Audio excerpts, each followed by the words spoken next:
Personne au village de Koundara n'avait prévu que Fatoumata Diallo, la fille la plus pure et la plus pieuse de toute la région, celle dont les parents juraient qu'elle n'avait jamais regardé un homme dans les yeux, serait celle qui briserait la tradition la plus sacrée le jour même de ses noces. Mais ce que personne ne savait encore, c'est que derrière son sourire angélique et ses prières quotidiennes se cachait un secret si lourd qu'il allait non seulement ébranler les fondations morales du village, mais aussi révéler une vérité encore plus troublante sur la nature humaine et les masques que nous portons tous. Le tam-tam nuptial résonnait depuis l'aube dans tout Koundara quand le cri de Mama Keïta, la doyenne respectée chargée de vérifier la pureté de la mariée selon la tradition ancestrale, a déchiré l'air festif comme une lame tranchant la soie. Un cri si strident, si chargé d'horreur et d'incrédulité, que les danseurs se sont figés au milieu de leurs mouvements gracieux et que les griots ont laissé tomber leurs instruments traditionnels dans la poussière rouge. Dans le silence de mort qui a suivi, lourd comme un linceul, seuls résonnaient encore les sanglots hystériques de Fatoumata enfermée dans la case nuptiale et les murmures terrifiés de la foule assemblée. Honte. Déshonneur. Elle nous a tous trompés. Mais comment cette fille modèle, élevée dans la tradition la plus stricte depuis sa plus tendre enfance, gardée comme un joyau précieux par des parents exemplaires, avait-elle pu mentir avec tant d'assurance pendant des mois? Comment avait-elle pu soutenir le regard de son père, l'imam le plus respecté de la région, en jurant sur le Coran de sa pureté?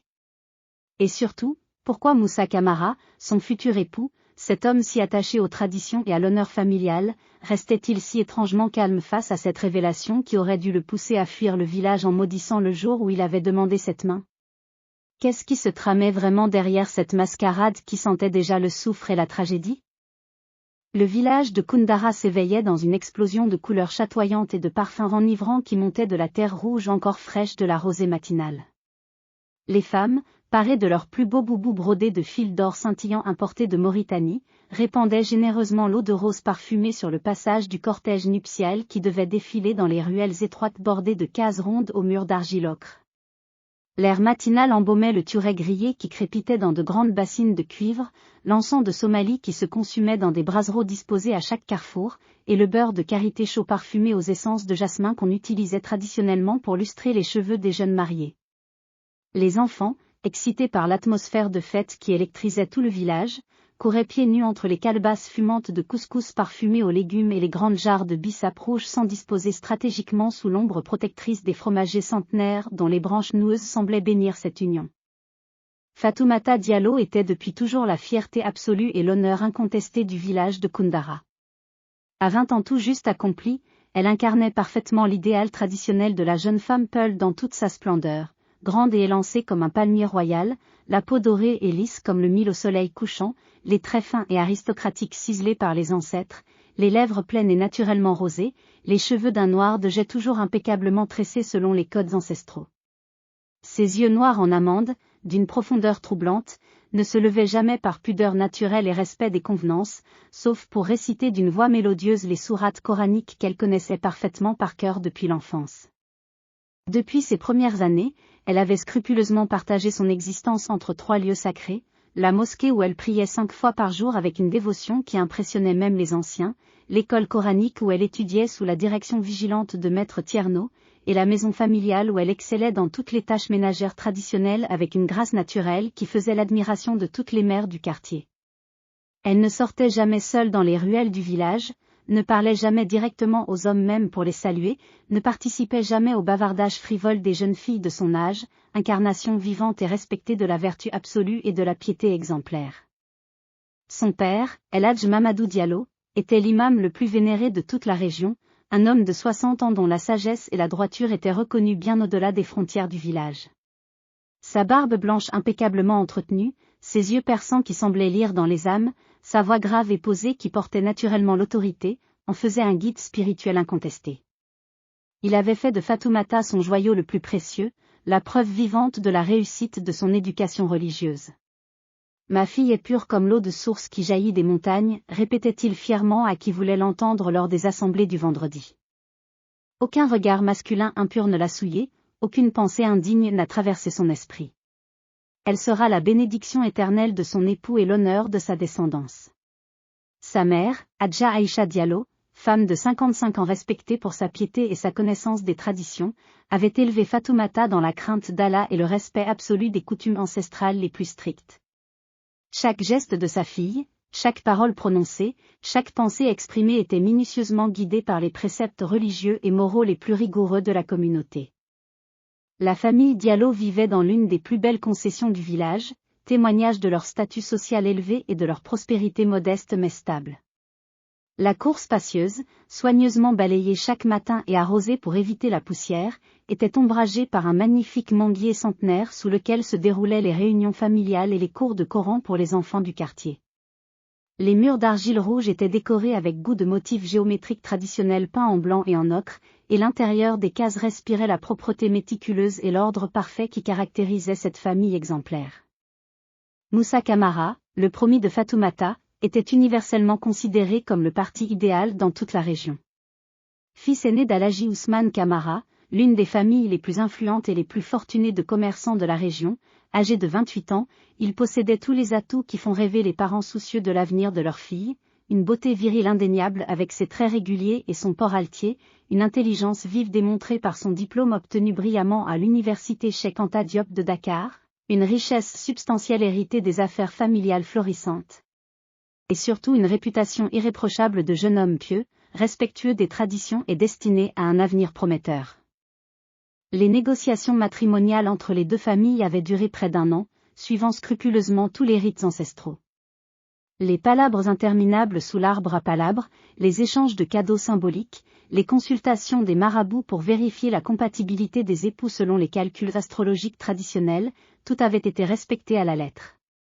El Hadj Mamadou Diallo et Alhaji Ousmane Camara, après de longues discussions théologiques et philosophiques, avaient conclu que cette union était bénie par Allah lui-même et qu'elle apporterait prospérité et descendance nombreuse aux deux lignées. Pourtant, depuis quelques semaines précédant le mariage, des observateurs attentifs auraient pu remarquer des changements subtils mais troublants dans le comportement habituel de Fatoumata. Ses prières quotidiennes, d'ordinaire fluides et concentrées, étaient maintenant entrecoupées de longs silences pensifs où elle semblait absente, perdue dans des réflexions qui l'angoissaient visiblement. Elle sursautait violemment au moindre bruit inattendu, comme si elle était constamment sur le qui-vive. Ses nuits, traditionnellement paisibles et réparatrices, étaient désormais agitées de cauchemars récurrents qu'elle se réveillait en sursaut, trempée de sueur froide, mais qu'elle refusait obstinément de raconter à sa mère inquiète. Son appétit, pourtant réputé excellent, avait considérablement diminué, et les cernes sous ses beaux yeux témoignaient de nuits blanches passées dans l'angoisse. Quand Hadja Aïcha, de plus en plus préoccupée par l'état de sa fille, lui demandait avec douceur ce qui pouvait bien l'inquiéter à ce point à l'approche de ce qui devait être le plus beau jour de sa vie, Fatoumata répondait invariablement d'une voix qui se voulait assurée mais qui tremblait légèrement. « Rien, maman. Rien du tout. C'est juste l'émotion normale du mariage qui approche et toutes les responsabilités nouvelles qui m'attendent. Toutes les futures épouses passent par cette phase d'appréhension, n'est-ce pas ? » Mais malgré ses efforts pour paraître sereine, ses yeux magnifiques trahissaient une terreur sourde, profonde et viscérale que personne dans son entourage n'arrivait à expliquer rationnellement et qui créait un malaise diffus dans toute la maisonnée. Ce matin fatidique du mariage, alors que les premières lueurs dorées de l'aube commençaient timidement à caresser les toits de chaume du village endormi et que l'appel matinal du muezzin n'avait pas encore retenti du minaret de la petite mosquée blanche, Fatoumata s'était réveillée en sursaut d'un sommeil agité, le corps entièrement trempé d'une sueur froide et visqueuse qui collait désagréablement à sa peau. Dans son cauchemar récurrent, plus vivace et terrifiant que jamais, elle revoyait encore et encore avec une précision atroce cette nuit maudite, vieille maintenant de 4 mois exactement, cette nuit fatale qui avait tout changé dans sa vie et dont elle n'avait jamais parlé à âme qui vive, pas même à sa meilleure amie Aminata, gardant ce secret terrible enfoui au plus profond de son cœur comme un poison qui la rongeait lentement mais sûrement. Cette nuit-là, celle du 15 du mois de Ramadan, alors que tout le village était plongé dans le recueillement et les prières nocturnes traditionnelles du mois sacré, elle était sortie discrètement de la concession familiale pour aller récupérer des vêtements qu'elle avait oublié de décrocher près du puits communal avant le coucher du soleil. Une négligence inhabituelle de sa part, elle qui était d'ordinaire si méticuleuse et organisée dans toutes ses tâches quotidiennes. Mais la fatigue du jeûne et les préparatifs intensifs du mariage qui approchaient avaient perturbé ses habitudes bien rodées. Le puits se trouvait à une centaine de mètres de leur concession, dans un petit bosquet de palmiers qui créait une zone d'ombre propice au séchage du linge pendant la journée. C'était un endroit habituellement très fréquenté par les femmes du village, mais qui devenait désert et légèrement inquiétant une fois la nuit tombée. En s'approchant de la corde à linge où flottaient ses vêtements dans la brise nocturne, Fatoumata avait entendu un bruit étrange, comme un gémissement étouffé qui semblait venir de derrière le grand baobab qui dominait le puits de sa masse imposante. Intriguée et légèrement alarmée, elle s'était approchée prudemment pour identifier la source de ce bruit inhabituel. C'est alors qu'elle avait découvert une scène qui l'avait pétrifiée d'horreur et qui allait hanter ses nuits jusqu'à la fin de ses jours, une jeune fille qu'elle avait reconnue comme étant Aïcha Touré, la fille du forgeron, âgée seulement de 16 ans, gisait inconsciente au pied de l'arbre, ses vêtements déchirés, du sang coulant de ses lèvres tuméfiées, visiblement victime d'une agression d'une violence inouïe. Affolée, Fatoumata s'était précipitée pour porter secours à la malheureuse. Elle l'avait secouée doucement, avait nettoyé ses blessures avec l'eau du puits, l'avait couverte avec son propre voile. Aïcha avait repris connaissance lentement, le regard hagard, incapable de parler pendant de longues minutes. Quand elle avait enfin retrouvé l'usage de la parole, ce qu'elle avait confié à Fatoumata dans un murmure à peine audible avait glacé le sang de cette dernière. « Ma fille, c'est l'heure des derniers préparatifs », avait chuchoté sa mère en entrant dans la chambre avec le plateau traditionnel du matin de mariage, les caillés au miel de brousse, dattes fraîches de Médine rapportées du pèlerinage, et eau bénite de Touba dans une calebasse sculptée transmise de génération en génération. Toutes les femmes du village t'attendent dans la cour pour les ultimes rituels de beauté. C'est le plus beau jour de ta vie qui commence, ma chérie. Fatoumata avait acquiescé mécaniquement, mais ses mains tremblaient imperceptiblement quand elle avait saisi le gobelet de lait tiède. Elle savait avec une certitude absolue que dans quelques heures tout au plus, la vérité éclaterait au grand jour comme un orage violent. Elle savait que sa vie, si parfaitement construite et ordonnée depuis 20 ans, allait s'effondrer comme un château de cartes sous le premier souffle du vent. Elle savait que plus rien ne serait jamais comme avant dans sa famille, dans le village, dans sa propre existence. Et pourtant, malgré la terreur qui lui étreignait le cœur, elle ne pouvait plus reculer maintenant. Il était trop tard pour faire marche arrière. La cérémonie traditionnelle du henné avait commencé dans la joie communicative et les youyous stridents des femmes du village venues en grand nombre pour célébrer cette union tant attendue. Assise majestueusement sur un coussin de velours rouge brodé de fils d'argent, Fatoumata subissait patiemment les derniers rituels ancestraux de beauté nuptiale, tresses complexes et savantes ornées de coris blancs et de perles d'ambre importées du Soudan, application minutieuse d'antimoine noir autour des yeux pour les agrandir et les faire briller, massage délicat au beurre de karité parfumé aux essences rares d'ylang-ylang et de santal. Les femmes chantaient les louanges de sa beauté, de sa vertu, de la chance exceptionnelle de Moussa d'épouser un tel joyau. Mais quand était enfin venu le moment tant redouté de la traditionnelle vérification de la pureté, par Mama Keïta, la doyenne incontestée du village, une femme de 70 ans dont l'expérience et la sagesse n'avaient jamais été remises en question en 45 ans de mariage et de maternité, l'atmosphère festive avait basculé brutalement dans l'horreur la plus absolue. Le cri déchirant de la vieille femme avait résonné dans tout le village comme une sentence de mort, brisant net l'ambiance de fête et plongeant instantanément tous les présents dans un silence de stupeur et d'épouvante. Et maintenant, dans ce silence pesant et oppressant qui s'était abattu sur Koundara comme un voile mortuaire, tous les regards horrifiés et accusateurs convergeaient vers la case nuptiale où Fatoumata, recroquevillée dans un coin sombre comme un animal blessé, attendait que son monde soigneusement construit s'effondre définitivement autour d'elle. Mais ce qu'elle ignorait encore, ce qu'elle n'aurait jamais pu imaginer dans ses pires cauchemars, c'est que la vérité qui allait éclater au grand jour dépasserait de très loin son propre secret et révélerait des abîmes de noirceur insoupçonnés dans l'âme humaine. La porte massive en bois de la case nuptiale s'ouvrit brutalement avec un grincement lugubre qui fit sursauter tous les invités pétrifiés. Mama Keïta apparut dans l'encadrement, son visage habituellement serein et bienveillant maintenant complètement décomposé par le choc et l'incrédulité, ses mains ridées tremblant violemment comme des feuilles sous l'armatan. Derrière elle, filtrant à travers les murs d'argile, on entendait distinctement les sanglots étouffés et déchirants de Fatoumata qui pleurait toutes les larmes de son corps. Un silence de plomb, lourd de menaces et de condamnations, s'abattit sur la foule immense des invités venus de tous les villages environnants pour célébrer cette union qui s'annonçait comme l'une des plus belles de la décennie. Elle, Elle n'est plus vierge, balbutia la vieille femme d'une voix étranglée par l'émotion, chaque mot résonnant dans l'air matinal comme un coup de tonnerre, sa révélation portant dans tout le village grâce au silence absolu qui régnait maintenant sur l'assemblée. L'effet de cette déclaration fut immédiat, foudroyant et dévastateur comme une tornade s'abattant sur un champ de mil. Les femmes poussèrent des cris d'horreur perçants, certaines s'évanouissant sous le choc, d'autres se voilant entièrement le visage de leur mouchoir pour ne pas voir cette scène de déshonneur absolu. Les hommes, selon la tradition, baissèrent immédiatement les yeux vers le sol, certains crachant ostensiblement par terre en signe de dégoût profond et de condamnation morale sans appel. Les enfants, effrayés par cette atmosphère soudainement électrique et menaçante, se réfugièrent dans les pagnes de leur mère en pleurant. El Hadj Mamadou Diallo, l'imam respecté et vénéré, vacilla littéralement sur ses jambes comme s'il avait reçu un coup de massue en pleine poitrine. Son teint naturellement foncé devint grisâtre, ses yeux se révulsèrent, et il dut s'appuyer sur son bâton de pèlerin pour ne pas s'effondrer complètement. Pendant quelques secondes interminables, il resta muet, incapable de prononcer le moindre mot, comme si sa voix s'était définitivement brisée. « C'est impossible », finit-il par hurler d'une voix méconnaissable, rauque et désespérée, qui porta jusqu'aux confins du village. « Ma fille est pure. Pure comme le jour de sa naissance. Elle n'a jamais été seule avec un homme, jamais. Pas une seconde de sa vie. C'est un mensonge abominable. Une calomnie. Une machination du diable. » Sa femme, Hadja Aïcha, s'effondra littéralement sur le sol, frappant la terre rouge de ses poings en poussant des lamentations qui fendaient le cœur. « Ya Allah! Ya Rabbi! Qu'est-ce que nous avons fait pour mériter une telle honte? 20 ans d'éducation parfaite réduite à néant. Notre honneur souillé à jamais.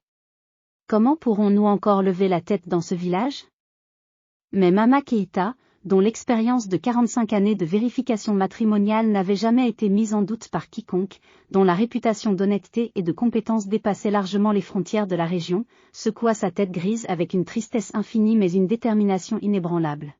« El Hadj, dit-elle d'une voix douce mais ferme, je voudrais de tout mon cœur que ce soit faux, croyez-moi. J'aimerais pouvoir effacer ce que j'ai découvert. Mais la vérité ne ment jamais, et mon devoir sacré envers cette communauté m'oblige à dire ce que j'ai constaté. Votre fille a connu un homme. C'est indéniable. » La foule explosa instantanément en un chaos indescriptible d'accusations, de cris de colère, de lamentations et de discussions fiévreuses. Certains villageois, les plus intransigeants, réclamaient à grands cris qu'on chasse immédiatement Fatoumata du village pour qu'elle aille porter sa honte ailleurs. D'autres, plus modérés mais tout aussi choqués, exigeaient de connaître immédiatement l'identité du responsable de ce déshonneur pour qu'il paye le prix de son crime contre les traditions sacrées. Les spéculations les plus folles commençaient à circuler. Qui avait pu séduire cette fille si pure? Un étranger de passage? Un jeune homme du village? Un homme marié cherchant l'aventure? Au milieu de ce chaos émotionnel et de cette cacophonie assourdissante, une voix masculine s'éleva soudain, claire comme le cristal et étonnamment calme, tranchant net dans l'hystérie collective comme une lame bien aiguisée. « Je l'épouse quand même. » Le silence retomba instantanément sur l'assemblée comme un couvercle sur une marmite bouillonnante. Tous les regards, incrédules et stupéfaits, se tournèrent simultanément vers Moussa Camara qui se tenait debout au premier rang, imperturbable et digne. Le jeune homme, d'ordinaire si soucieux des convenances et si respectueux des traditions les plus strictes, affichait une sérénité troublante et presque dérangeante qui contrastait violemment avec l'hystérie collective qui venait de s'emparer de tout le village. « Mon fils, dit son père Alhaji Ousmane Camara d'une voix blanche, ses mains tremblant d'émotion et de colère contenue, tu ne peux pas épouser une femme déshonorée. Notre famille, notre réputation, notre rang social, tout sera détruit. Les gens nous montreront du doigt dans la rue. Nos affaires commerciales en souffriront. Réfléchis à ce que tu dis. » J'ai dit que je l'épousais, répéta Moussa avec une fermeté déconcertante qui surprit tout le monde, y compris sa propre famille. Sa voix ne tremblait pas, son regard restait droit et assuré. Peu m'importe ce qu'elle a fait avant notre mariage. Je l'aime sincèrement et je la prends telle qu'elle est, avec son passé, quoi qu'il soit. L'amour véritable ne connaît pas ces considérations. Cette déclaration inattendue, loin d'apaiser la situation explosive, ne fit qu'attiser davantage les soupçons et les interrogations de l'assemblée. Des murmures inquiets commencèrent à circuler dans la foule. Pourquoi cet homme si attaché traditionnellement à l'honneur familial et aux convenances sociales acceptait-il si facilement, presque avec désinvolture, cette humiliation publique qui aurait dû le pousser à fuir le village en courant? Que cachait-il derrière cette attitude anormalement compréhensive? Était-il déjà au courant? Était-il peut-être lui-même impliqué dans cette affaire? Ou alors, était-il simplement fou d'amour au point de perdre toute dignité? C'est à ce moment critique, quand la tension était à son comble et que les interrogations se multipliaient dans tous les esprits, qu'Aminata Sow, la meilleure amie de Fatoumata depuis l'enfance, sortit lentement de la foule compacte des femmes. Son visage habituellement souriant et bienveillant était maintenant déformé par une rage contenue qui faisait briller ses yeux d'un éclat dangereux. Ses mains tremblaient de colère, et elle pointait un doigt accusateur directement vers Moussa Camara, son geste théâtral attirant immédiatement l'attention de toute l'assemblée. « Si tu veux vraiment connaître toute la vérité sur cette histoire, cria-t-elle d'une voix forte qui portait parfaitement dans le silence religieux qui s'était à nouveau installé, si vous voulez tous savoir ce qui s'est réellement passé, demandez-lui donc où il était le soir du 15 du mois de Ramadan. Demandez-lui ce qu'il faisait pendant que nous étions tous en prière à la mosquée. » Moussa Camara pâlit instantanément de manière si visible que même les personnes situées au fond de l'assemblée le remarquèrent. Cette date précise, sortie de nulle part et prononcée avec tant de précision devant tout le village, fit l'effet d'une bombe à retardement qui venait d'exploser. Car tout le monde se souvenait parfaitement de cette nuit sacrée. Le 15 de Ramadan était traditionnellement une nuit de prières intensives où tous les hommes pieux, sans exception aucune, étaient censés se trouver à la mosquée pour les rituels spéciaux qui duraient jusqu'à l'aube. De quoi parles-tu exactement, bégaya Moussa, sa voix ayant perdu subitement toute son assurance précédente et trahissant maintenant une nervosité croissante qui n'échappa à personne dans l'assistance. Aminata se tourna majestueusement vers la foule assemblée, son regard balayant tous les visages tendus vers elle. Cette nuit-là, mes chers concitoyens, Fatoumata était sortie discrètement de chez elle pour récupérer du linge qu'elle avait oublié près du puits communal. Une sortie innocente, comme nous en faisons toutes parfois. Mais elle n'est jamais revenue chez elle à l'heure prévue. Ses parents, de plus en plus inquiets au fil des heures, ont discrètement organisé des recherches dans tout le village, interrogeant les voisins, fouillant chaque recoin. On l'a finalement retrouvée au petit matin près de la vieille école abandonnée, inconsciente, les vêtements déchirés, et... Elle s'interrompit, suffoquant d'émotion, ses yeux se remplissant de larmes de rage. Mais tout le monde avait parfaitement compris ce qu'elle sous-entendait. Un frisson d'horreur parcourut l'assemblée. Mensonge! Mensonge éhonté, hurla Moussa, mais sa voix manquait désormais de conviction et trahissait une panique grandissante. Cette fille délire complètement. Où sont ses preuves? Qui peut confirmer ces accusations folles? C'est alors que se produisit l'événement le plus impensable de cette journée déjà riche en révélations, d'une voix faible mais parfaitement audible dans le silence de mort qui régnait maintenant sur le village, Fatoumata elle-même sortit de la case nuptiale. Son visage magnifique était ravagé par les larmes et la souffrance, ses beaux vêtements de mariée étaient froissés et tachés, mais ses yeux brillaient désormais d'une détermination nouvelle, d'un courage qu'on ne lui avait jamais connu. « Je vais dire la vérité », annonça-t-elle d'une voix qui tremblait mais qui portait clairement. « Toute la vérité, rien que la vérité. Il est temps que chacun sache ce qui s'est réellement passé cette nuit maudite. » Cette nuit du 15 Ramadan, commença Fatoumata d'une voix tremblante mais de plus en plus assurée, j'étais effectivement allée au puits récupérer du linge oublié. Mais ce que personne ne sait, c'est que j'y ai découvert quelque chose d'horrible. Elle marqua une pause, rassemblant son courage, puis continua, j'ai trouvé Aïcha Touré, la fille du forgeron, inconsciente au pied du baobab. Elle avait été violentée. Ses vêtements étaient déchirés, elle saignait, elle était dans un état épouvantable. Un murmure d'horreur parcourut la foule. Tous les regards se tournèrent vers le forgeron Touré, dont le visage se décomposa instantanément. J'ai porté secours à Aïcha, poursuivit Fatoumata. Je l'ai soignée, je l'ai consolée. Et quand elle a repris connaissance, elle m'a dit qu'il avait agressé. Fatoumata fouilla dans les plis de son boubou et en sortit un bout de tissu taché de sang qu'elle brandit devant l'assemblée. Aïcha a réussi à arracher ce morceau du boubou de son agresseur pendant qu'elle se défendait. Un tissu de qualité, brodé de fils d'or, comme seuls les hommes riches peuvent s'en offrir. Elle se tourna vers Moussa, ses yeux brillants d'une colère froide, un tissu exactement identique à celui que tu portais ce soir-là, Moussa Camara. Car oui, c'est toi qui as violé Aïcha Touré cette nuit-là. L'accusation tomba comme un coup près. Moussa recula d'un pas, son visage devenant livide. Tu mens, cria-t-il. Tu inventes cette histoire pour sauver ton honneur. Mais Fatoumata n'avait pas terminé. Après avoir secouru Aïcha, je l'ai raccompagnée chez elle en secret. Nous avons évité les rues principales pour ne pas être vus. Mais toi, tu nous as suivis. Tu m'as menacé. Tu as dit que si je parlais de ce que j'avais vu, tu détruirais ma famille et celle d'Aïcha. Tu as dit que personne ne croirait jamais deux simples filles contre le fils Camara. Elle se tourna vers la foule, mais tu as fait pire encore. Pour t'assurer de mon silence définitif, tu as eu cette idée diabolique, demander ma main en mariage. Car une épouse ne peut pas témoigner contre son mari devant la justice traditionnelle. En m'épousant, tu t'assurais que jamais je ne pourrais révéler ton crime. La foule était maintenant suspendue à ses lèvres, comprenant enfin la logique terrifiante derrière cette union. Mais il te fallait une excuse pour expliquer pourquoi tu accepterais d'épouser une fille, déshonorée, continua Fatoumata. Alors tu as répandu discrètement la rumeur que j'avais perdu ma virginité, comptant sur ta réputation d'homme généreux pour faire croire que tu m'épousais par amour malgré ma faute. Ainsi, personne ne soupçonnerait tes vraies motivations. C'est alors qu'une voix frêle s'éleva dans la foule. Aïcha Touré elle-même, soutenue par sa mère, s'avançait péniblement.